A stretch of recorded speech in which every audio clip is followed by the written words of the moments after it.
Ngowi TV, informed economists and business perspective. Bora kuelewa cha kufanya kuliko kuambiwa cha kufanya. We Tanzanians, we witnessed a lot of interest from multinational companies. That is one of the things and initiatives that we would like to have addressed with government in terms of if you're in the industry and we're looking for investors. If it's borrowed well and spent on development expenditure rather than current, it's okay. Industrialization has failed because accountants did not play their role very well. Those people who had local shares in the country thought they had local content that supported the people. And our policy, low volume, high yield. And tax measures basically is talking about how much the government is expected to collect. Because when you are borrowing, you are creating liabilities. But then if you turn these liabilities into assets in terms of infrastructure, roads, ports, airports, education, health, that's no problem really in the long run.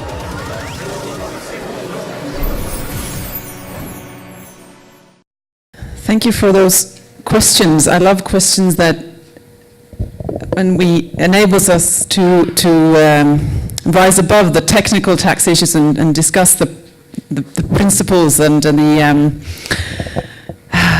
the systems that are bounding us all, basically. And is it possible within the capitalist system, Trump, to do anything, basically? I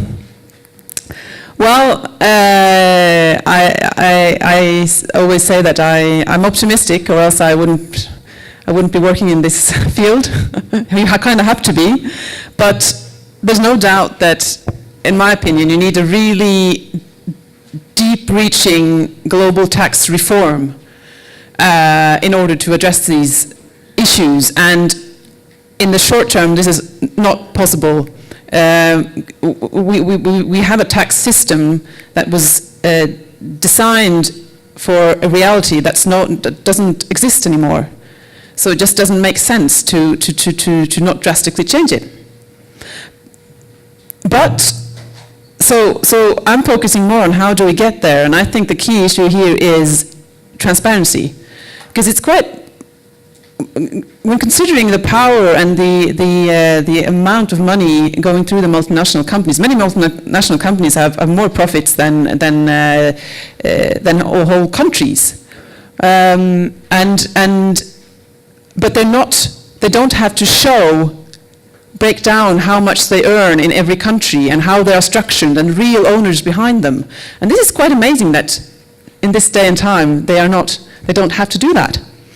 So what we see on the optimistic side, that the push to demand that these multinational companies give this information is leading way, and research shows that when companies are forced to make their structures visible, showing exactly how many subsidiaries they have in tax havens, they actually pay more taxes, and some of them even close down some of the subsidiaries in tax havens. So it kind of seems like a lot of this doesn't when brought out in the daylight, it has an effect.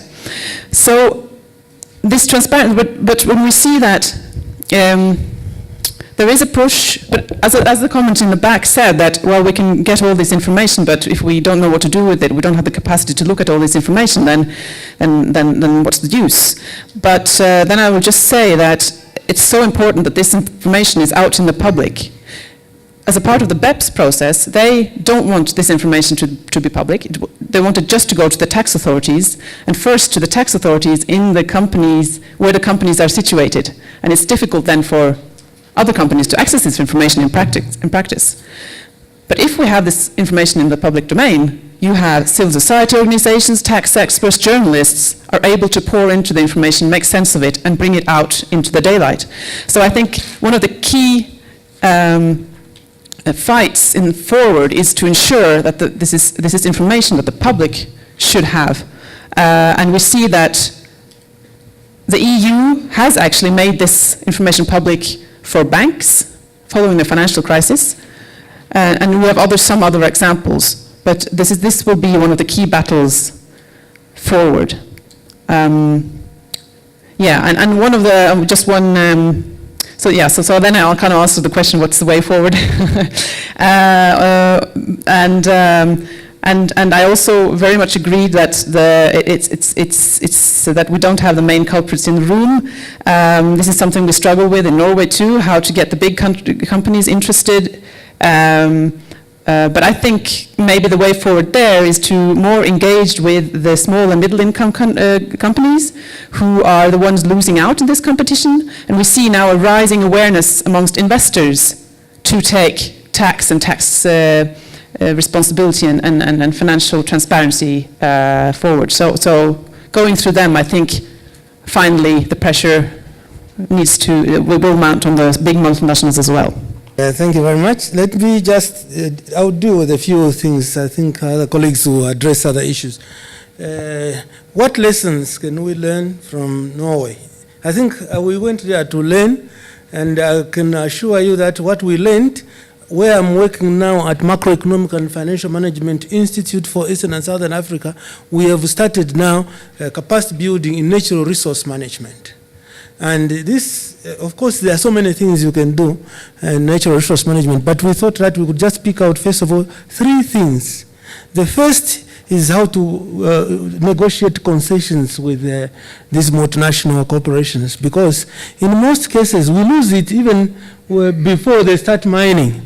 We have heard cases where investors come and go to State House, says, I mean, this is in every country, I'm not specifically referring here to Zambia, but almost in every African country, an investor is looking for access to State House so that they can come back with a paper to say, we have gotten the concession. Now, the experts are not there. So those are things to be avoided. A country needs to have a team of experts that can be able to negotiate properly for the benefit of the country, not for the benefit of the investor only. The second part of that program we have is taxation. Once the concession has been given, how do you tax the company? Again, that's the second component of our capacity building. We are teaching people how to work out better tax systems for these natural resources. As I go back on Monday, we will be opening a course on natural resource management in Harare. It's a regional course, and I'm sure there will be some Zambians participating in that course. The third component of our capacity building is sovereign wealth fund management. Once you have the money, do you blow it up, or you can use some of it to address today's needs, some of it to address future needs for the future generations, and also to put aside for volatility in the price of the natural resource. So that is another. So those are lessons we learned from Norway. The other aspect also is that this issue of policy changing, every time there are changes in the faces of ministers. In Norway, they don't do that. We were told everywhere we went that even if the new Minister of Finance is from the Conservatives and the previous one was from the Socialists, the Minister of Finance, they always speak with the same language. You will even be surprised that this is a minister from another party, because everybody, there's been consensus in the country on how to tax their natural resources, how to treat them, how to treat investors and things like that. So national consensus is key if you want to succeed. Not this one comes perhaps because they've been bribed, they come with an agenda to benefit themselves. That is what leads to all these problems. But at least you can see that these things are done properly. Also, Norway is not the only country, there are others also. So we want to put that message across that we can do things differently if only there is a national resolve to do those things. And of course, this issue of the sovereign wealth funds is a very important issue. Even questions of supposing you invest, and I can say that I was very happy when we looked at where the Norwegian sovereign wealth fund has invested. They've invested even here in Zambia. Some of the money is in the copper mines here. So we can even globally benefit because they've made wise decisions. But if you don't make wise decisions, you just blow up the money. And each time, it's as if we forget that last time the price of copper fell. So when it's okay, we're having a party. When it fell, to start crying, so, we didn't know that the price of copper also falls from time to time. So these are issues. And of course, the question of the political side. Somebody was saying, supposing you're about to face elections, and then the big investor says, if you remain with this regime, I'm pulling out. We have discussed this issue several times, even in the context of Norway. It has been discussed, because when we noticed that the taxes were very high, they said, but doesn't this discourage investors? They said, no, we have the oil and the gas. If somebody doesn't like, it will remain underground. It will be that it won't run away from our country. Somebody else is going to come and invest. So but there has to be transparency about this thing. If somebody wants to go and tell the world that I've pulled out, they are the ones who are going to lose. But the truth is that these natural resources don't occur everywhere. If they are a genuine copper mining company, I'm sure they will stay. But if they decide to go, let them go.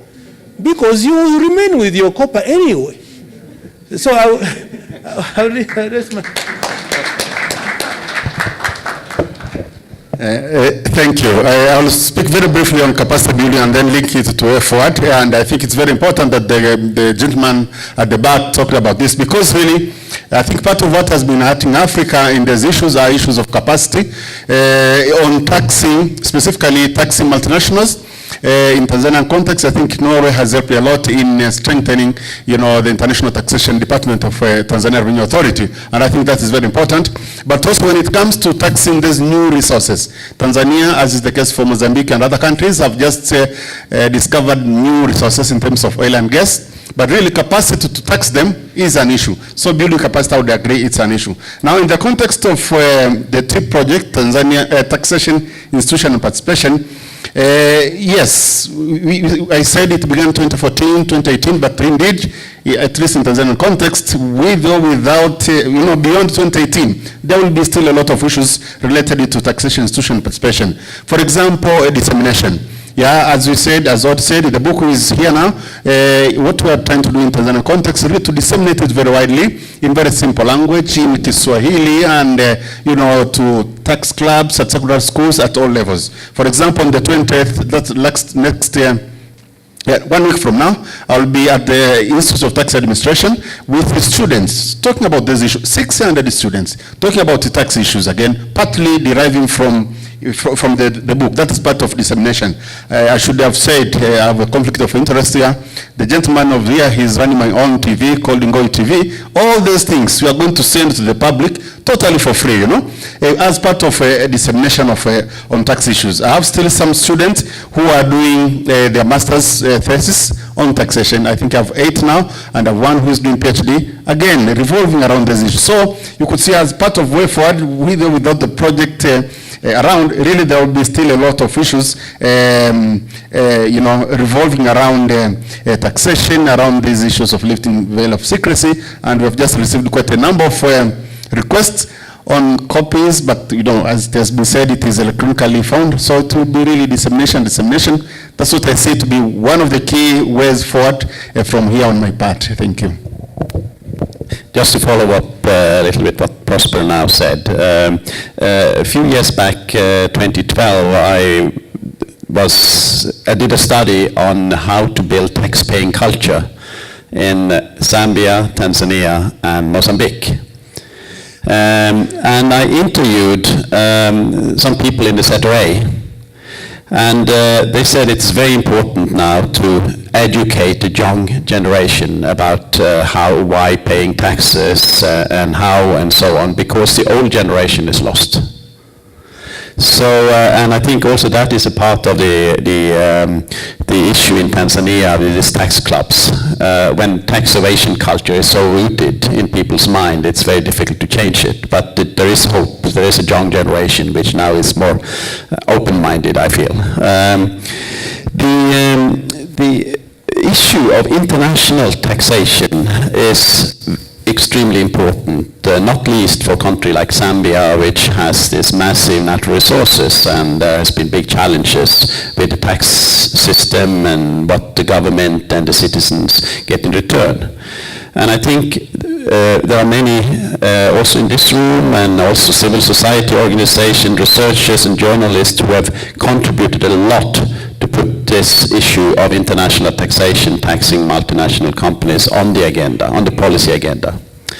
But I think it is also very important not to forget the development of the domestic tax system. There are big challenges there, and there are a lot of low-hanging fruits to improve the domestic tax system, taxation of both individuals and companies, which can generate substantial revenues. I mentioned the tax exemption regime, which is an issue which should be addressed. There are relatively few people who are, we have big challenges with value-added tax, the property tax system, and our big challenges with customs. These issues should not be forgotten. This also requires, of course, building administrative capacity, but it is a type of administrative capacity to build which is less challenging than to build capacity to handle the international tax regime. Building, in Norway we say, building an expert, a specialist on transfer pricing. That takes 5 years, and they start then with a very solid foundation as tax people, but then they are specializing. So this is an issue I think one also have to take into consideration, how to prioritize, how to not let the international tax system in a way take all the attention. There is a lot to do with to improve the domestic tax system, which also should be given priority. And then there was a question about the policy relevance of this. Are there advices in this book which can be applied by policymakers? Of course, policy advice is very context specific, and what may work in one country may not work in a neighboring country. But in the book, we have been very conscious that this is a book not only for researchers or civil society people, but it's a book which also, and also journalists, but it's also a book which shall be useful, or we hope will be useful for policymakers and people working in the tax administration. So many of the chapters and articles which are included in the book, case studies, for instance, and other discussions in the book, they have in the last section what implications for policy, recommendations for policy, what to do now. So I think there will be also policymakers will find many useful advices which can be turned into policy if there's willingness to that. Just finally, when it comes to developing tax capacity, building tax capacity, there is a tendency to focus very much on building administrative capacity, which is important. And Secrecy has received quite a lot of technical assistance, including also from Norway, on mineral taxation. But I think it's very important also to build capacity in the Ministry of Finance when it comes to policy formulation, when it comes to developing the legislation which works. And there has been, what I've seen in my work in many African countries, is that often the technical support, technical assistance to the Ministry of Finance has been ignored, and the tax revenue administration, the revenue authority has been prioritized. It's important to support and build capacity in both issues. And it's also important to build a greater understanding of what taxation is about among the general public. Taxation is more than revenues. Taxation is about building state-citizens relations. It's about building accountable, transparent relations between taxpayers and the government. So taxation is largely about state building. Thank you so much.